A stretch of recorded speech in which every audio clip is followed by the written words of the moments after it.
Before I take your questions, let me offer a few things. First, the President earlier today had another update on the shutdown and the issue of the need to raise the debt ceiling. Again, the participants in that meeting were the Secretary of the Treasury, Jack Lew, the Director of the Office of Management and Budget, Sylvia Burwell, and Deputy Chief of Staff, Alyssa Mastromonaco. The President, as you know, met with members of the Financial Services Forum. The President and the Vice President did, and I think you had an opportunity to hear from some of them at the stakeout not long ago, and I hope you took note of what was said. Furthermore, the President will meet with the 4 leaders of Congress at 5:30 p.m. today in the Oval Office with the Vice President. The Secretary of the Treasury, Jack Lew, will, in that meeting, brief the leaders on what were the impacts of the threat of default in 2011 and the economic imperative for Congress to act to raise the debt ceiling without the threat of default and without delay and drama shortly. With that, I'll take your questions. Any coverage on that? It's a meeting with the leaders. No follow-up? Yeah.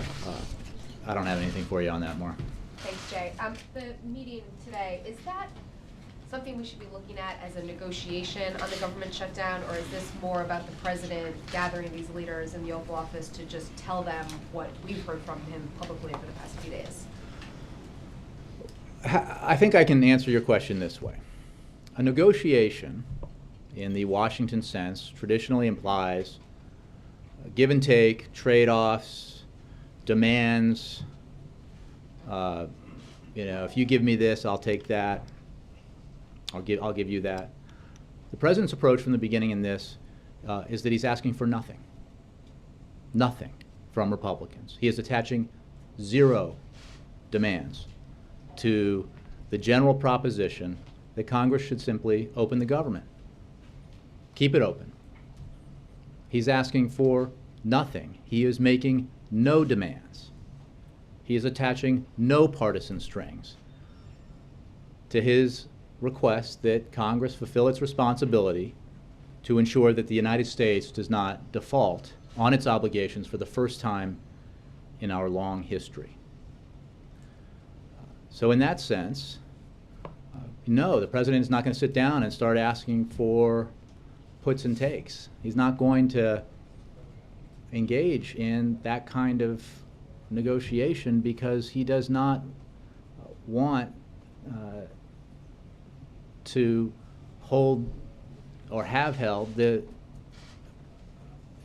openness of the government, the functioning of the government, or the world and American economy hostage to a series of demands. What the President is asking the Congress to do, what the President is asking Republicans in the House to do, is quite literally the least they could do.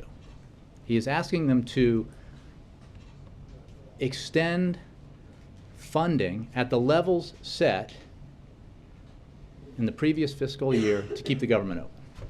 That's the least they could do. And the Speaker of the House should hold a vote on that proposition and see what happens. If he's convinced that a majority, that all of his Republicans in his conference will vote no to opening the government, to a clean CR in Washington speak, to just a bill that opens the government and funds it at the levels that it has been funded for the previous year, then we'll see what we do then. But my guess is, and the estimation of numerous observers and members of Congress of the Republican Party, is that if John Boehner, the Speaker of the House, who has this power alone, put on the floor of the House a bill to fund the government, to open it up, without partisan strings attached, it would pass overwhelmingly. I think you know that's true. I think every member of Congress knows it's true. And it reflects the simple fact that unfortunately, the Speaker won't do that because he is responding to the demands of one faction, of one party, in one house, of one branch of government.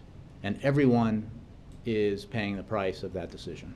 So that position of the president is pretty well known at this point. So if he's not budging off of that going into this meeting, what's the purpose of having the congressional leaders here?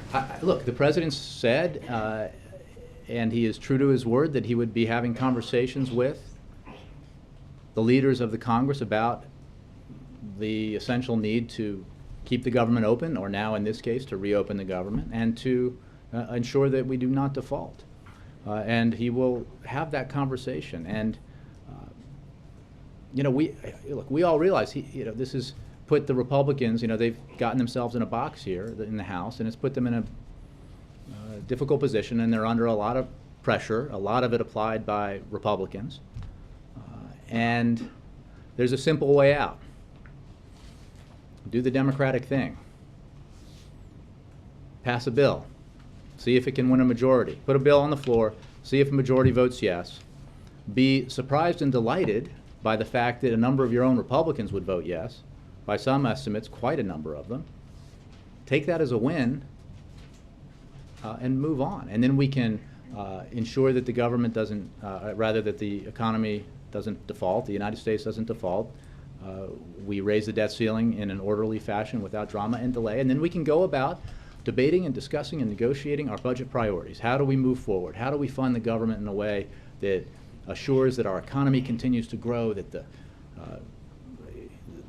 the jobs that have been created thus far in this recovery, 7.5 million private sector jobs, are added to as quickly as possible with more private sector jobs, and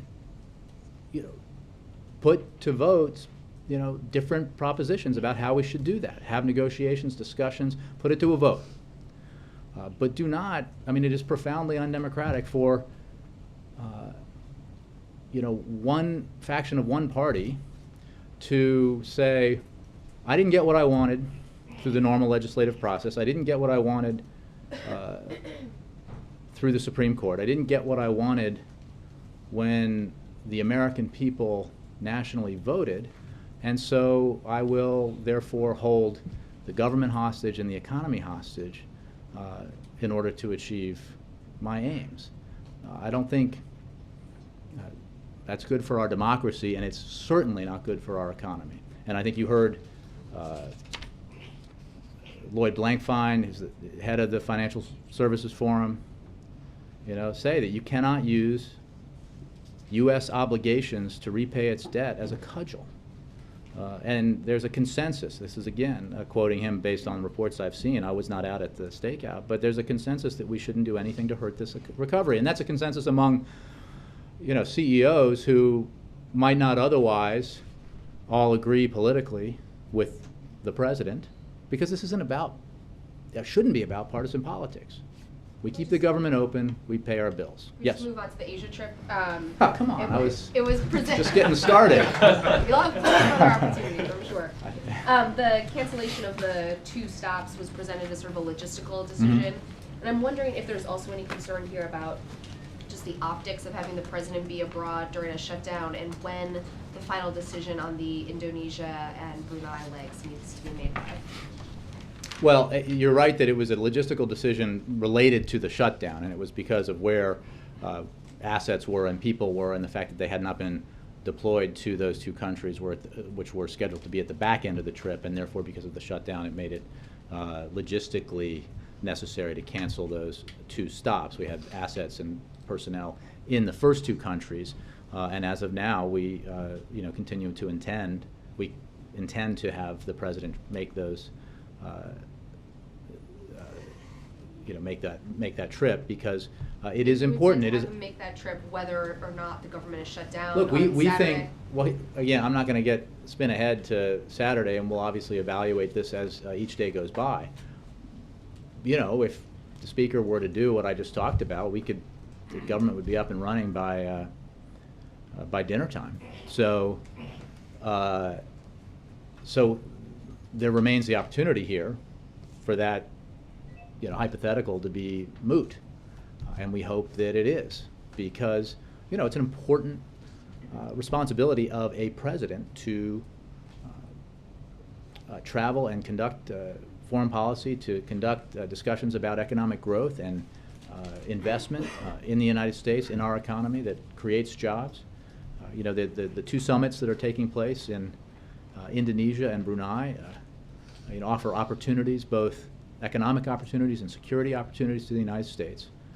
And that's why, you know, a trip like this for any president is useful and important to the American economy and the American people. So I can't give you a prediction about what things will look like Saturday, except to say that I hope, you know, the majority has an opportunity to speak in the House of Representatives. Yes? Jay, why did the president wait until the second day of the shutdown to call this meeting with congressional leaders? The second day. Well, he spoke with the speaker not long ago. He's made clear his views. You know, what we've seen over the past 10 days is the Republicans being quite involved with their own internal politics, and you know, with digressions in the Senate and you know, dictates from one body to the other about what the proper course of action should be.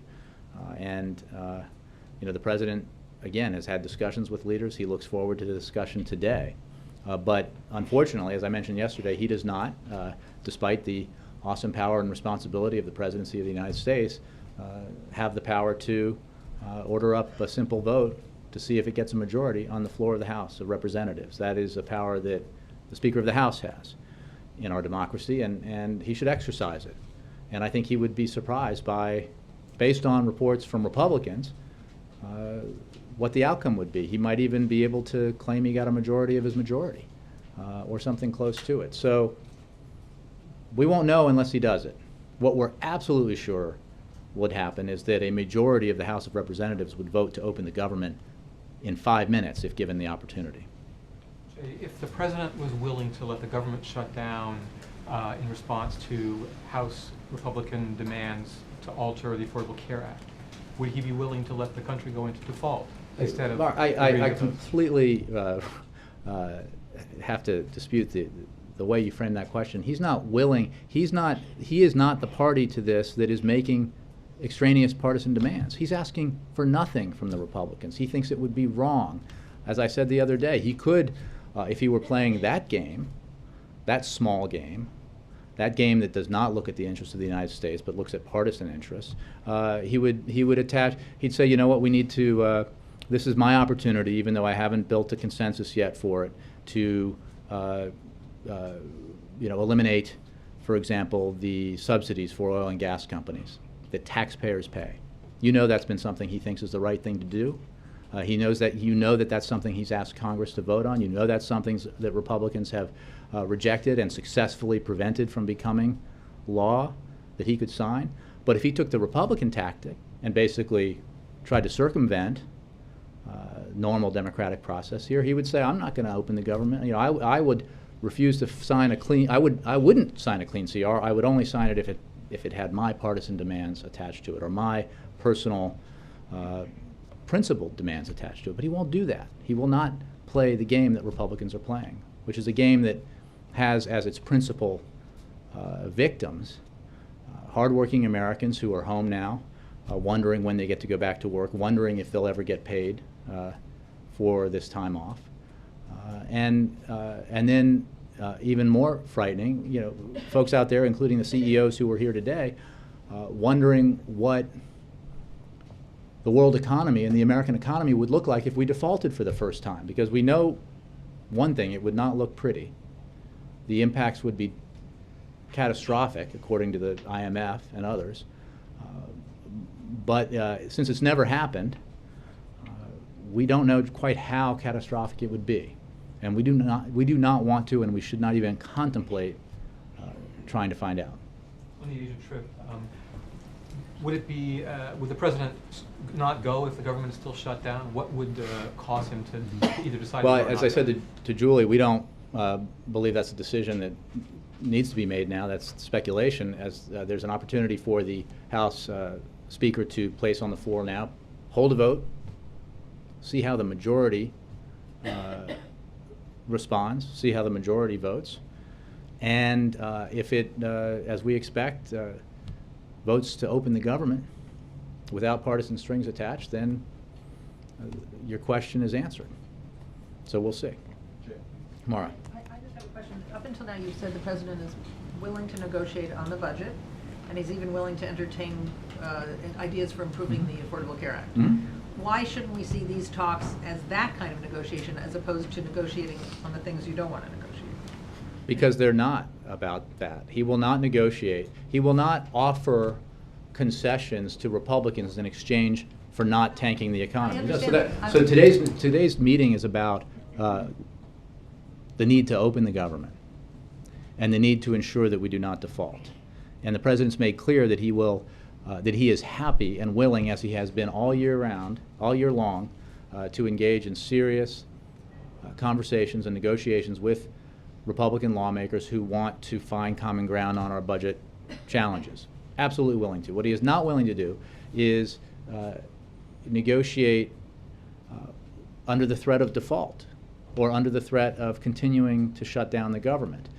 Congress has a responsibility to open the government. Again, the Republicans have had ample opportunity to repeal, defund, delay, dismantle, undermine the Affordable Care Act.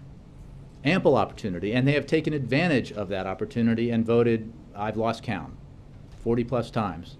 Each time they have not succeeded. But, you know, hope springs eternal, I guess, and they can keep doing it. But one way to do it, as I think, you know, some people wrote about today, is to continue to argue your case, take it to the people, see what they say when they vote in the next election, see what they say when they vote in the next presidential election, and then pass legislation.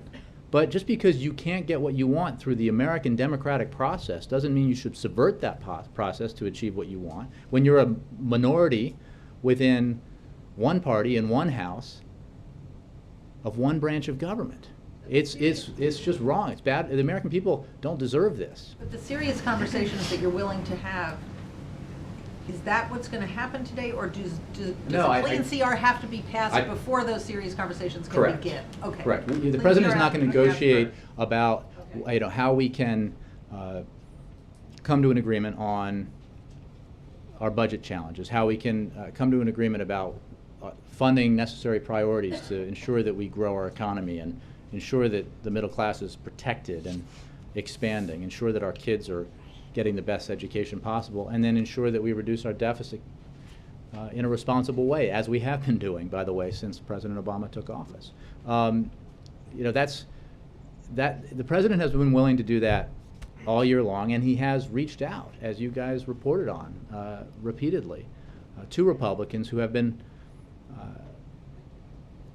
at least who suggested they were open to finding that common ground, who suggested they were open to making the same kind of compromises that the president proved he was willing to make. But he won't negotiate on behalf of the American people and the economy. He will not negotiate under threat of continuing to keep the government shut down or defaulting on our obligations for the first time. It is, you know, the precedent here when it comes to default would be monumental and monumentally bad for the future of the American economy. Imagine what this process would look like if every time the debt ceiling needed to be raised, a minority of one party's representation, if one house, could dictate to the president of whichever party demands they couldn't achieve through the congressional process, the legislative process, and if they didn't get what they wanted, they'd tank the world economy. It's the wrong thing to do. It's happened in tandem. Biden No. talks to McConnell even while they're threatening a shutdown or a default. Again, Maura, and I know you know this, there has been one occasion in our history since the debt ceiling was in place when a participant in negotiations used the real and tangible threat of default as part of those negotiations in raising the debt ceiling. And that was in 2011, and we saw the consequences, and they were concrete and they were very negative. And that was simply the threat of default. Prior to that, the debt ceiling was raised without the threat of default without drama or delay. And that is how it should be, because it's too serious a matter to suggest that we should leave open to question around the world whether the United States of America will pay its bills, whether, you know, treasuries that investors buy or sovereign governments buy are ever going to be repaid. Jay, can I follow up just See, Are you saying then that the president wouldn't accept a solution which reopens the government that doesn't deal with the debt ceiling issue at the same time? I don't think I said that. I said, look, if the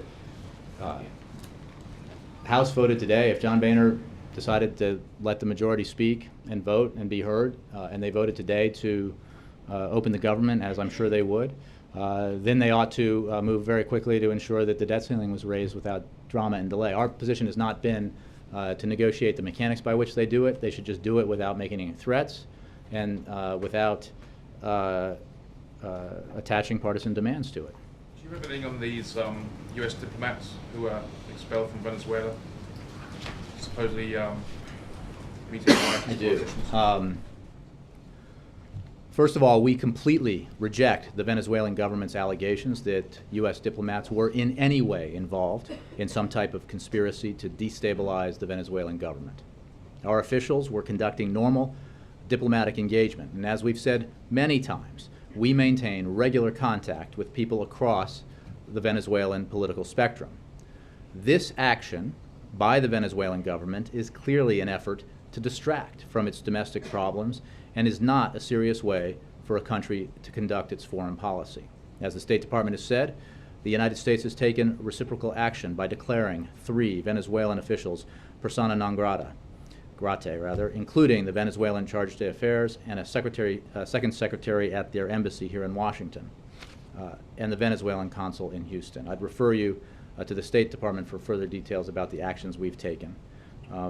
You know, we would like to reach the point where we are able to make progress on areas of mutual interest, like counter-narcotics, counter-terrorism, and economic and commercial ties. But getting there would require a demonstration of seriousness on the part of the Venezuelan government in Caracas. Bloomberg. A couple of non-shutdown questions relate to health care. Wow. Sort of a big deal, too, Yeah. actually. Sure is. New York said that they are looking into abnormally high traffic on their site yesterday. 10 million page hits in a state with only 20 million people. Is there any evidence or concern that either state or federal exchanges have been the victims of hacking campaigns, perhaps in an attempt to stymie them? Or Oh, I have not heard that. I mean, I would refer you obviously to New York for whatever they may be looking at, and to HHS. I mean, I think what we are confident of is that the high volume we've seen around the country, the 4.7 million unique visitors in the first 24 hours to healthcare.gov, reflects the extreme interest in the opening of the marketplaces and the opening of the opportunity for individuals to shop for and select affordable health insurance for the first time. So, you know, it's, I said yesterday, it's a first-class problem. There's no question that the volume was so high and continues to be so high that that has, you know, caused some delays. But it is related to, those delays are, in our view, related to the high volume. And we are working on them to ensure that they're fixed and the process becomes more and more smooth for visitors to the website every day. in this similar vein, the people who cover healthcare for us tell me that this morning there were still long wait times at exchanges. What is the level of concern, or is there any concern that this will discourage people, especially young adults, who are key to the success of the program and who at least some think would be more easily discouraged by that? Well, I'd say 2 things. It is, as I mentioned, a good problem to have, that interest in these first 2 days exceeds what we anticipated, and you know, we have an extremely competent team that developed a very user-friendly website, and they are working on these problems every day, and the process gets improved every day. it's important to remember, in answer to your question, that this is a 6-month process and we're in the second day. There are something like 180 days left for people to enroll.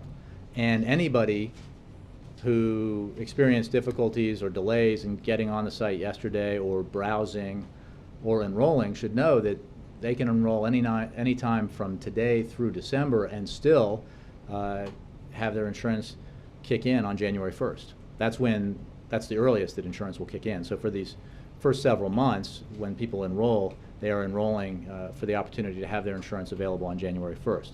And then the entire enrollment process lasts 6 months. So we welcome the interest. We think it's reflective of the fact that there are millions of Americans out there who want better options, more affordable options for health care coverage, and the Affordable Care Act is providing that, and these marketplaces are providing it. I mean, if you're an individual and you're looking at these, you're going on to healthcare.gov and you check out the plans available in your state for you, they're on average more than 50 options. So take some time to review them, and everyone should make a considered choice about what plan is right for them and what plan fits their finances and what subsidies are available to them if they have low incomes.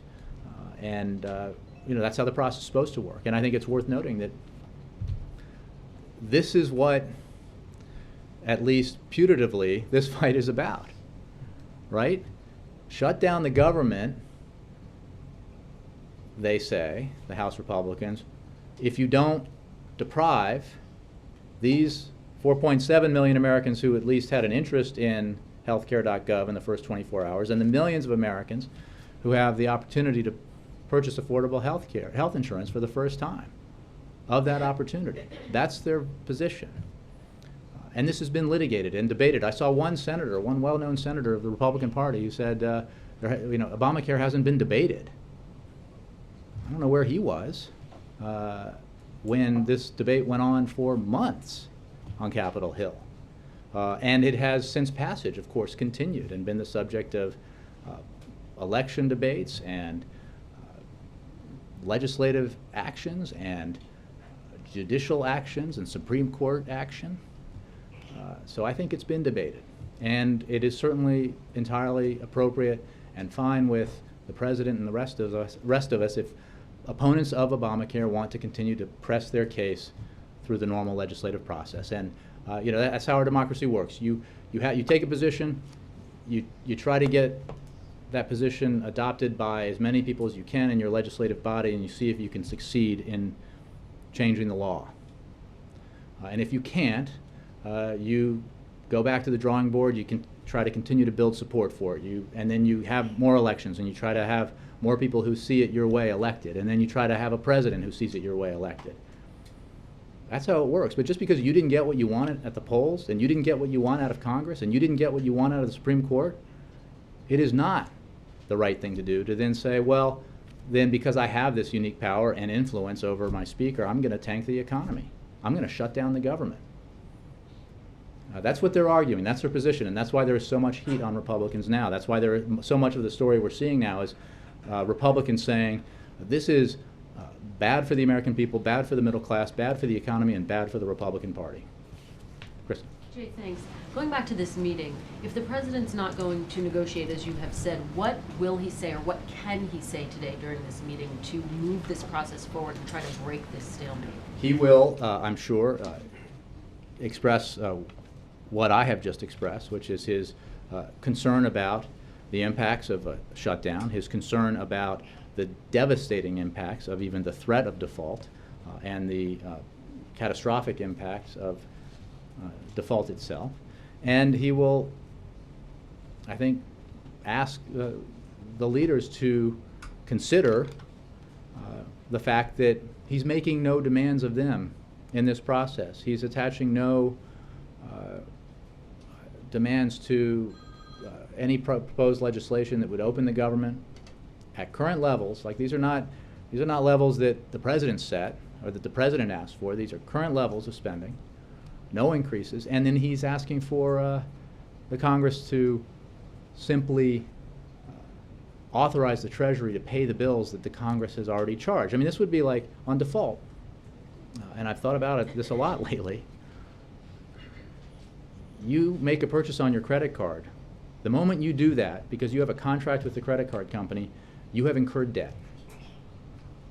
The bill comes due in a month. And if you don't pay that bill, you have defaulted. But in paying that bill, you have not incurred new debt. You are simply paying what you owe. And Congress has authorized spending, both through annual discretionary appropriations and through mandatory programs. And because of those legal obligations that Congress has established, we have debts that we must pay. And Congress is proposing, the House Republicans are proposing, that if they don't get to take insurance away from millions of Americans, they won't let the United States pay its bills. But Jay, the president's made those arguments and the process hasn't moved forward. So I guess the question is, what's going to be different about this Again, we conversation? can't force House Republicans to vote the way we think they should. The president can and he will make the case for why it's the right and responsible thing to do. He will make clear to them his willingness, his year-long willingness, his presidency-long willingness to sit down and try to find compromise with Republicans on budget priorities and ways to reduce our deficit in a responsible manner. And but he won't allow the American economy and the American middle class to be held hostage to the partisan demands of a minority within one house of one branch of government. Jay, is it appropriate for the president and members of Congress to still be getting paid while 800,000 workers have been furloughed? Look, the law stipulates how this works. Our view is the government ought to be open. The government ought to be Step open. forward and say, I'm going to withhold my pay while Well, this let's be shutdown let's continues. be clear about how. I mean, it's important to understand this is not like the furloughs caused by in previous issues. People who are accepted and are working are not paid, but they are guaranteed that they will be paid. Elected members, I believe, are guaranteed that they will be paid or are currently being paid by law. Then there are those who are being furloughed across the government. And of course, it would take an act of Congress for them to be paid for the time that they were laid off because of the shutdown, or they were furloughed because of the shutdown. And we certainly hope Congress would do that. But it is, our view is the shutdown ought to end right now when John Boehner puts to a vote a clean CR and gets a substantial majority with both Republicans and Democrats voting aye. And then they should, as part of that, make sure that those who don't know whether they'll be paid are made whole again. And that should if it happens today, that's great. If it happens tomorrow, that's great. But in any case, we would envision that as the right thing to do. I just think that part of the frustration with Washington revolves around that point. And I understand what you're saying, but I know that you're aware of the fact that some people are concerned about making ends meet while their pay is being withheld. So what would you say to those people who say Washington's not working, so why are we the ones who are suffering? Well, I would say that that's why it's so important for Congress to do the right thing and attach no partisan demands to a simple vote to open the government and ensure that those hundreds of thousands of hardworking Americans, neighbors and fellow worshipers, friends who are on the sidelines of our kids' baseball and soccer games, have the security of knowing that the paycheck is coming. I just have one more on Jamie Dimon. He has been meeting with the DOJ to work out a deal over his bank's dealings during the financial crisis. Is there any concern about a conflict of interest of President Obama meeting with him today? I would refer you to the Department of Justice. Obviously, he's was here as part of the Financial Services Forum, which was in town. And Does the president have any concern about that? again, he met with the president, with part of this group of CEOs from the financial services industry. Yeah, Mark. Jay, House Republicans are willing to vote funding to reopen national parks, museums, memorials, veterans payments, and the DC government. Why is the White House against it? Because why not take what you can get? It's because that's not how this works. It's a gimmick, and it is unsustainable, and it's not serious. And the lack of seriousness in their approach has been demonstrated again and again and again, and this is yet the latest iteration of that. If they think that those functions ought to be open, vote to open the government. We're not asking anything from them. Democrats are not asking anything from them in return for making that simple vote. They ought to, you know, the people that Kristen was just talking about, let's send them back to work. They're our neighbors. They're our friends. They go to church and synagogue with us. They're good people who deserve the security of being able to work for their families and knowing they can pay the bills. And you know, all the various effects of the shutdown, both large and small, both serious and just inconvenient, can be resolved in a minute if the Speaker of the House holds a vote. What's he afraid of? Is he afraid that 250, 300 members of the House of Representatives will vote to open the government without partisan strings attached, without the insistence of the Tea Party that they get to dismantle a law that's passed both houses and been signed and upheld by the Constitution and litigated in an election? You know, what is the fear here? What is the problem with simply allowing members of the House to vote on opening the government, the whole government? Well, Speaker Boehner says one of the issues you haven't addressed is the fairness issue, that some people and some groups have been getting waivers and delays on their mandates in Obamacare, but individuals haven't. Mm-hmm. If he brings that up at the meeting today, what will the president tell him? Well, first of all, that suggestion, as we've discussed for a long time, is absurd. I mean, Speaker Boehner and the folks who are trying to undo and kill Obamacare any way they can are not interested in improving it or delaying it to make it better. They're interested in doing what they've said all along, which is to repeal it, get rid of it. There's that. But the fact is,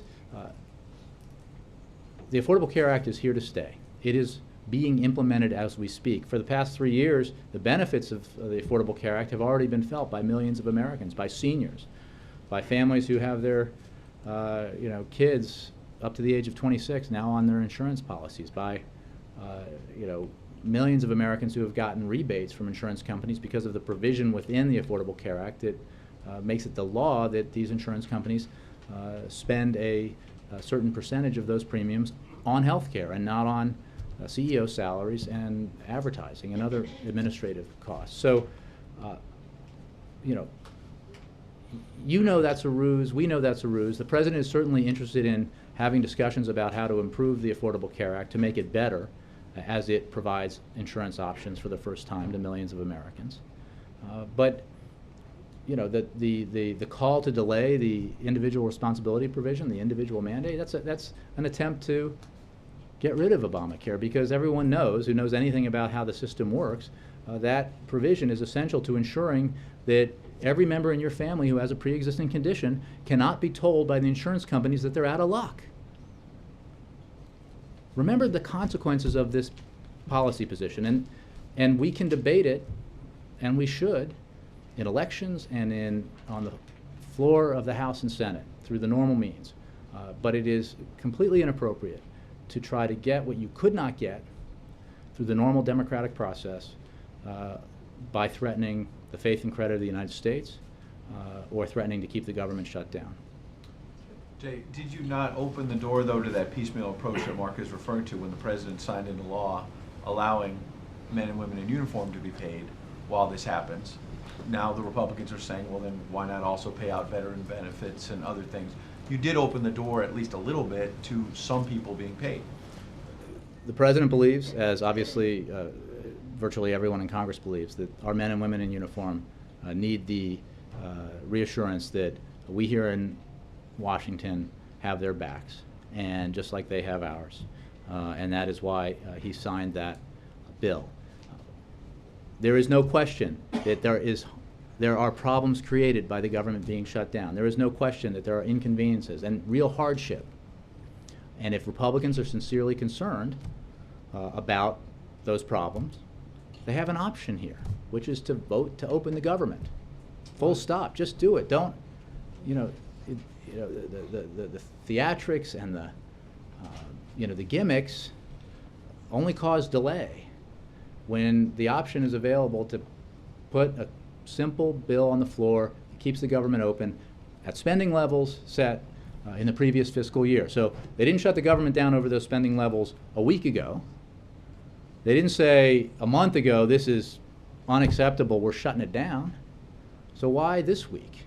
Why are the spending levels from last year suddenly so unacceptable that they'd shut the government down with all the negative consequences thereof? Because they are on an ideological crusade, and because the party has been hijacked by a faction within it. And I say that quoting Republicans. I say that not to score a point, but to make an observation that I think is widely held here by people of both parties and people who are independent observers. And it has a negative impact on the normal functioning of our democracy. When you talk about theatrics, one of the flashpoints in this has become what happened yesterday, and it's something that played out again today, apparently at the World War II Memorial here in Washington. Rather than just airing, there's allegations from Republicans that the White House, broadly speaking, somehow ordered this, put up barricades to prevent veterans from getting there. Rather than going through all of that, can you please tell us from the podium, what is your version of what happened? The government shut down Okay. when the House Republicans decided to shut it down.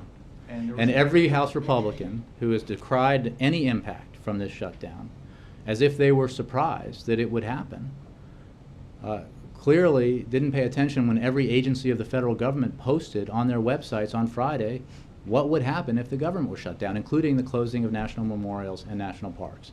I mean, on the very night that they voted to shut down the government, some of the most vocal critics of this particular matter were quoted saying, "We got what we wanted." Well, apparently you did.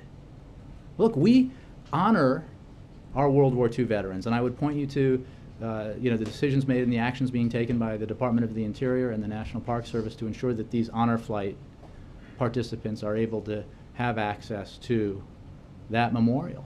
But the fact is, when you shut down the government, you shut down a lot of services. You lay off a lot of people, and there are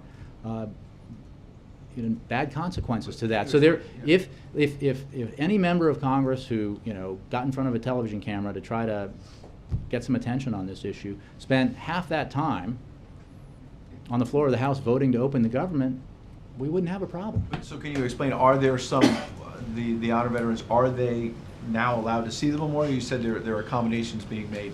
If on one hand you're saying, look, the government shut down, tough luck, the Republicans haven't voted to open it, but then on the other hand you're saying we are making accommodations, what is really happening then? Well, Department of the Interior and the National Park Service obviously are the sources for more specific information, but the DOI has made an accommodation for the honor flights and will grant access to the World War II Memorial. The DOI has granted a permit for the veterans that is consistent with the existing closure order. DOI will remain in contact with the Honor Flight Organization to ensure that veterans scheduled to travel to D.C. are provided access to the memorial. My understanding is that the closure order provides a process for accepting First Amendment activities on National Mall and Memorial Parks in D.C. and in Philadelphia. And again, for more detail on that process that is going to allow access for these veterans and heroes, I would refer you to DOI and the National Park Service. Last thing, James Clapper was on the Hill today at a hearing about NSA issues and was asked by, I think, Senator Grassley whether or not the country is safe right now during the shutdown. He said, quote, "I don't feel that I can make sure a guarantee to the American people. It will be much more difficult to make a guarantee as each day of this shutdown goes by." So I want to get your perspective. Is the country less safe now, or is this James Clapper trying to scare people to put pressure on Republicans? Look, I would just point you to the testimony of the head of the DNI. What we have said. Back that up. Are we less safe? Well, I'm not the person charged with making that assessment, so I would refer you to Does the. the Commander-in-Chief I would refer believe you that to- we are less safe? The Commander-in-Chief believes that we ought to open the government, and that there are bad impacts. Some of them quite serious, some of them just inconveniences from a partisan decision to shut the government down over, peak about the fact that they haven't been able to do away with the Affordable Care Act. And so, but for, we're focused on trying to undo this, trying to make clear that there's a simple way to do that, which is to have a vote and let the majority in the House decide. So that we don't have to, a day from now or a week from now or hopefully 2 or 3 weeks from now, not have a discussion about, you know, what has been the result, what have been the consequences of a prolonged shutdown. John. And just to button up that, Clapper also said 70% of Intel analysts have been furloughed. I mean, that's got to be a real concern. Well, I mean, again, a real national I don't, security you know, concern. every agency has provided information, as I understand it, about what happens with a shutdown, and you know, I would refer you to each agency, and again, for those agencies to make assessments about what the immediate effects of shutdown are. I don't have any more information on that than certainly the director provided. And just to follow up on what Maura was talking to you about, I just want to be clear and understand the parameters of what's negotiable and what's not. Mhm. The president would be willing to negotiate on a year-long budget, right? I mean, so if we went in, if this negotiation, members of Congress, congressional leaders coming in here, were to negotiate a year-long budget, the rest of the year, none of this 6-week stuff, but a year-long budget, I assume there'd be some give and take. Could you negotiate that and then, you know, slap on the raising the debt ceiling and be done with it? And the Republicans could pretend they were negotiating on debt ceiling, but, you know, as far as you would be concerned, you'd really be talking about the year-long budget? Well, the issue here is holding up the threat of default if you don't get what you want, and that is absolutely reckless and irresponsible. And as others have pointed out in discussions we've had about efforts by Republicans to say it's somehow commonplace to make that threat, and has been over our history, there's no question that there have been different means by which the debt ceiling has been raised, that, you know, attached to different bills. So I'm not going to speculate about the mechanics of doing it. Our concern is just that it get done without drama or delay and without the threat of default. So that's one. Two, the Republicans in the House have already, you know, we are living under shutdown. They have already shut down the government. It is, you know, maybe in some idealized Washington of 2013, we could negotiate a year-long budget compromise in an hour or two. But the fact is, we need the Congress needs to, the Republicans need to open the government and remove the threat of default so that we can get about the business, which I'm sure will be contentious, but hopefully successful if, you know, intense, if everybody's sincere in their efforts, to negotiate a longer budget deal. And, you know, whether it's, you know, how long it is and what it contains obviously will be decided by the process itself. But right now, the Republicans have shut down the government. Right now, we're roughly 2 weeks away from the first default in our history. You know, the Republicans need to do the responsible thing. The President's not asking anything in return for them fulfilling these basic responsibilities.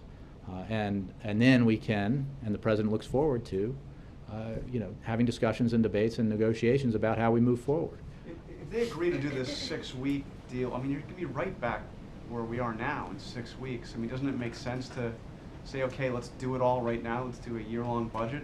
And Not again, under threat of continued shutdown and not under threat of default. So you're not open to that debate right now? You want debt ceiling There raised? is no scenario under which it would be anything but bad for the economy to hold the economy hostage to the threat of default while you're involved in negotiations over trying to get what you want in our long-term, you know, in a long-term budget deal. That's the kind of damage to the economy that we can't afford. We saw what happened in 2011. It's reckless and irresponsible. It's wrong. And the only, like, you know, the sad part of it is that, you know, obviously there are some members on the Hill who think it's good for their personal politics, it's good for them in their districts, and that's all they seem to care most about. But there's no question that at the broad level, nationally, it's terrible. It's terrible for the economy. It's terrible for the middle class. Just to be crystal clear, we should not consider today's meeting a negotiation. Not in the sense that the President would make any demands on Congress in return for their willingness to simply do their jobs. Jay? Carol. I just want to clarify two things. So the president's position is he won't negotiate around the CR, and that the House has to pass a clean CR, and then he'll be willing to negotiate. But then he also won't negotiate on the debt ceiling. So are you saying that any negotiations for something larger wouldn't be able to happen until after the debt ceiling was dealt with, not just the CR? I mean, again, how this plays out obviously depends on the actions that the Congress takes, but it is absolutely the president's position that, he won't negotiate under threat of default or continued shutdown of the government, budget priorities, because the Republicans are interested in holding the economy hostage and the middle class hostage to try to achieve through that process what they could not achieve through Congress in the past, through the courts, or through the ballot box. Having said that, the president is and has been and has demonstrated that he is willing to have negotiations about what steps we should take to fund our government in a way that allows us to invest in the future, protect the middle class, attract businesses to the United States, and reduce our deficit in a responsible and balanced way. And the proof of that willingness is in the budget that he proposed, which everyone here acknowledged when you covered, I believe, well, there are probably a few people who didn't, but almost everybody here acknowledged when he released it, was a serious document that represented compromises, that wasn't, a wish list of partisan priorities, but was a demonstration of the president's willingness to try to meet Republicans on common ground. And, he hopes that Republicans will, meet him there. But he's not willing to negotiate over, Republican demands to collapse the world economy if they don't do away with affordable health insurance for the American people. Right, so it's fair to say that the president will not sit down and have those larger negotiations until there's a clean CR and a debt limit increase. Again, I think it's fair to say that the president will not negotiate over Congress's responsibility to pay our bills. That he won't, and he will not make any demands of them. I mean, I think that is like, you gotta turn the prism a little bit here, because the only party here that's making demands associated with opening the government, the only party here that's making demands associated with paying our bills, is the Republican Party, and more narrowly, the Tea Party. President Obama's not asking for Republicans to, again, do away with the tax subsidies, the tax breaks that the oil and gas industry get in return for opening the government. He's not asking them to, pass background checks, something he believes passionately and in a principled way is the right thing to do, but he does not believe that the right way to achieve that goal is by holding the economy hostage. Right. One other thing on James Becker, he said that the shutdown seriously damages our ability to protect the safety and security of the country. And separately from believing that the House should pass a clean CR, is the White House looking to take any steps to address this particular concern? Again, as I said earlier, the experts in all of these agencies can address what the impacts are of the shutdown. I mean, the president has said that national security, the security of the American people is his #1 priority. It is. So if you have James Clapper saying that the current shutdown seriously damages the What the ability to president protect is the highly country. confident of is that if John Boehner were to allow a majority to vote on a clean CR, or to allow the House to vote at all on a clean CR, to open the government this afternoon, there would be no more negative Isn't impacts. that essentially saying that his top priority is actually the shutdown and not the national security of the country? No, it's not. And the president is, of course, taking every step necessary as president to ensure the security of the American people. There are consequences to shutdown, and they extend far beyond, closures of parks and memorials or, other things that we've heard a lot about. And they affect those hundreds of thousands of people who have been furloughed and aren't getting a paycheck and don't know if and when they will. And that that's bad for the government, for the normal functioning of government. It provides services to the American people around the country, and it's obviously bad for those families. Jim. Jay, so if the president is going to stick to his position, and the Speaker of the House is going to come over here and stick to his position, what's the point of having a meeting? Well, the Republicans, keep saying they want to negotiate, they want to meet. Why isn't the president meeting with them? He is meeting with them. He has called them. He has, again, met with and spoken with Speaker Boehner quite a bit during the time that John Boehner has been Speaker of the House. Often, in earlier days, quietly, and That won't read out to the press, I guess. precisely, and for a variety of reasons, and you can surmise what they might be, or who put them forward.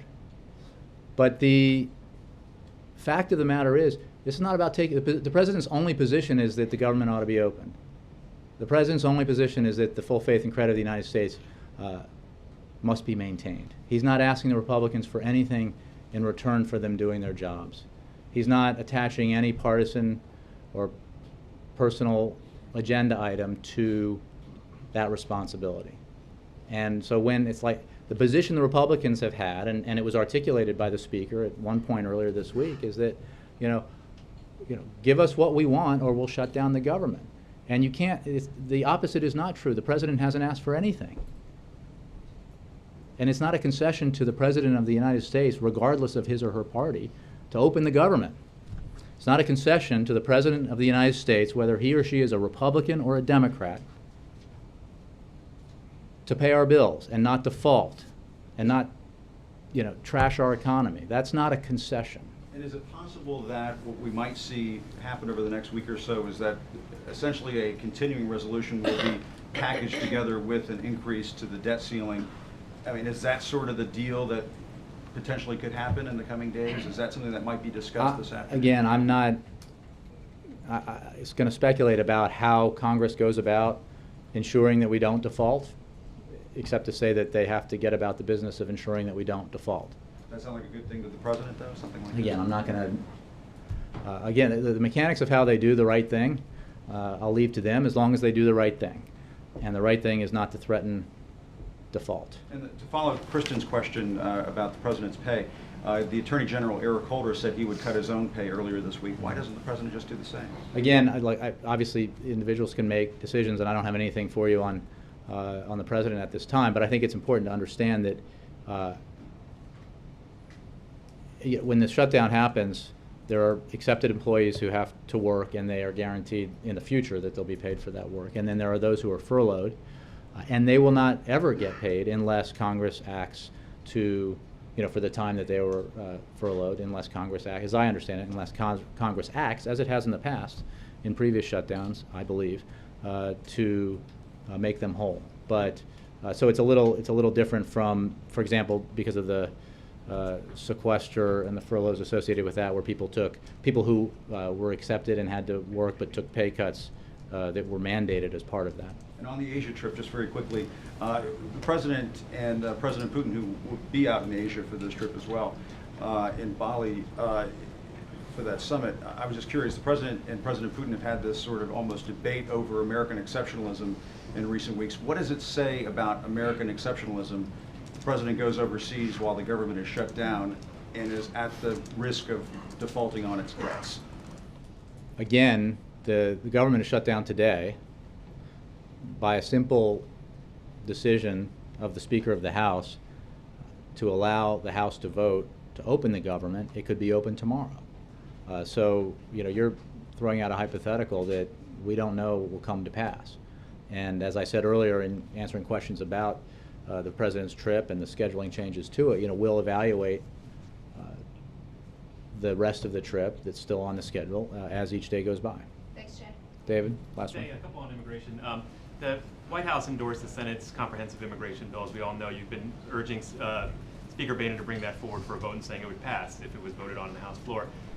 Today, House Democrats introduced their own version of a bill that stripped out a lot of the strongest border security language out of that. They're saying it's time to move in a different direction, try to gain traction on a different kind of plan. I'm wondering if the White House endorses either that. I don't know if you've seen that bill, that the House Democrats? I haven't seen that bill. We certainly support passage of the bill that the Senate passed. We support comprehensive immigration reform. As you know, the bill that the Senate, did I say the House? I meant the Senate, that the Senate passed. The bill that the Senate passed obviously wasn't word for word the way the president would write it, and it contained significant increases in funding for border security and other measures that were aimed at border security.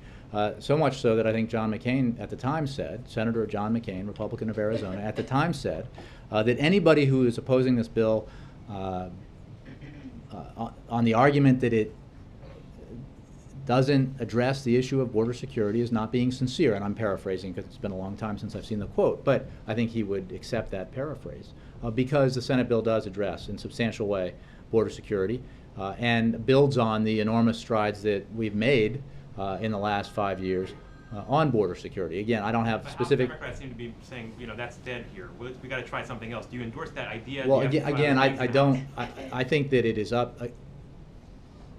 I would encourage the Speaker of the House, similarly, to put the Senate bill on the floor. It's already passed the Senate. Put the Senate bill on the floor of the House and see how it does. A lot of Republicans believe that passing that bill and allowing comprehensive immigration reform to become the law of the land would not only do significant good things for our economy and for our businesses and for the middle class, but would do some political good for the Republican Party. I bet if he, I haven't looked at this in a while, but if he put that bill on the floor of the House, it would get a majority and significant numbers of Republicans. So, You're saying the House but I don't want Democrats to. should not be doing what they're doing? Again, David, you keep trying to ask me about a bill I said I haven't seen. What I'm saying is the House ought to pass comprehensive immigration reform. Final thing, just for the president, though, I think almost 11 months ago now in his first news conference after winning re-election, he said, we got to seize the moment on immigration. Is the moment gone, and is the president going to get back to talking about this in any, substantial way in the next? The moment isn't gone. We saw remarkable things happen in the Senate. We saw a substantial bipartisan majority pass comprehensive immigration reform that meets the principles laid out there by the president. Not word for word what he would have necessarily written himself, but it meets his standard and he would sign it. And we've called on the House to act. And I think perhaps as the Republican Party sees its approval in the eyes of the public continue to dip, and Congress sees its approval in the eye of the public continue to dip, that maybe they want to take some action to address that problem.